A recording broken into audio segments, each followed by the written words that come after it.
Welcome back mga kaaldab. Ito na naman po ang inyong lingkod, si Mr. Destiny. At magbibigay po tayo ng pinakamainit na update po ngayon sa social media. Ito po yung mga latest posts sa social media. Sa Instagram mga kaaldab na tuwan-tuwa nga po yung mga armain at mga main fanatic. Siyempre, pati ang TBJ, nirepost yan mga kaaldab. Marami po kasi nagtatanong sa kanila, nasa na nga po ba si Mengay? Bakit nga po daw wala si Mengay? Yan po yung live streaming po sa YouTube at sa Facebook. Ang ginawa ng TBJ, nirepost nila sa kanilang Facebook page mga kaaldab. Parang nga naman po yung mga nagtatanong, nasa US pala si Mengay kaya pala wala sa EAT. Hindi po ba? Simpleng update lang nila. Pero ang tanong mga kaaldab, si Mengay nga po ba talaga yan ang nasa post? Siguro mga kaaldab, pag nirepost to ni Alden, marami na naman pong bitter. Real talk to pinost kasi ni Alden Richards nakaraan yung post ni Mengay. Sabi na ikinagalit nga po ng mga ilang armin na nagpapaano na naman daw po si Alden Richards kung ano-ano nga po yung komento. Yung baka yung iba hindi pa po alam yan mga kaaldab. May update po tayo dyan at may resibo tayong pinapakita. Yan, ito yung kagandahan nyo po sa channel ni Mr. Destiny. Lahat na mga update agad-agad nyo pong makukuha. Ito po yung post ni Congressman Spotted at kasama niya nga po etong taong to. Hindi ko naman to kilala mga kaaldab, for the record lang po. Hindi ko po kilala yan.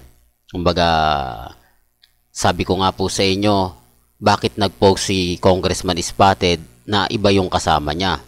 Tapos nag-post naman si Mengay na kung titignan nyo naman po talaga. Di po ba? Pantay to mga kaaldab. Tapos, tignan nyo yung kamay. Tapos yung isang post po, ang haba po ng kamay ni Mengay. Yung nasa dulo ng dila natin mga kaaldab Pero gaya na sinabi ko, wala pong pilitan. Alam ko naman po na lahat ng sabihin ko rito, lahat ng paliwanag ko, ay hindi naman po nila tatanggapin. Po ba? Magiging bitter lang ako kapag paulit-ulit ko nga po siyang sinasabi. Pero bahala na po kayo kung sa tingin po ninyo si Maine Mendoza yan, di po ba? Kasi kung titignan nyo, parang matanda na si Mengay dito Di po ba? At yung mukha niya parang mukha na ni Lobby po. Sinasabi ko lang po yung katotohanan para lang po klaro. Kasi alam ko naman po na kumbaga depende na lang yan sa mga taong nagre-react, sa taong nagko-komento. Di po ba? Basta sa akin mga kaaldab, kung ano lang po yung latest, kung ano lang po yung trending, yan lang naman po yung ihahatid ko po sa inyo. Depende na lang to sa mga taong maniniwala o hindi. Di po ba? Alam ko naman po na hindi sila maniniwala na si Mengay tumanda na. Di po ba? Sabi ko nga po sa inyo, paano tatanda si Mengay?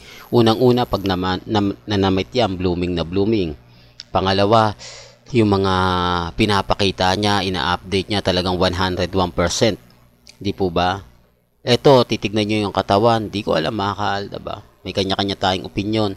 May kanya-kanya po tayong pananaw. Wala pong pilitan dito sa channel ni Mr. Destiny. Kung ano yung paniniwala ninyo, nire-respeto ko po yan at ginagalang. Well, hanggang dito na lang po yung updates natin Kaya kung gusto nyo pa po ng pinaka-latest at sariwang update, abay tutok lang po kayo dito sa channel ni Mr. Destiny para updated po kayo sa mga bagong video po na ilalabas po natin. Kaya kung bago ka lang sa channel na to, at isa kang true-blooded Aldab Nation, na nagmamahal po kila Mengay at Isoy, tama po ang channel na pinuntahan mo, kaya consider na po kitang bagong subscriber. At huwag mong kalimutang i-share ang mga video po natin sa mga mami, sa mga titas at sa mga senyor. Hanggang sa muli, salamat po sa panonood at pakikinig.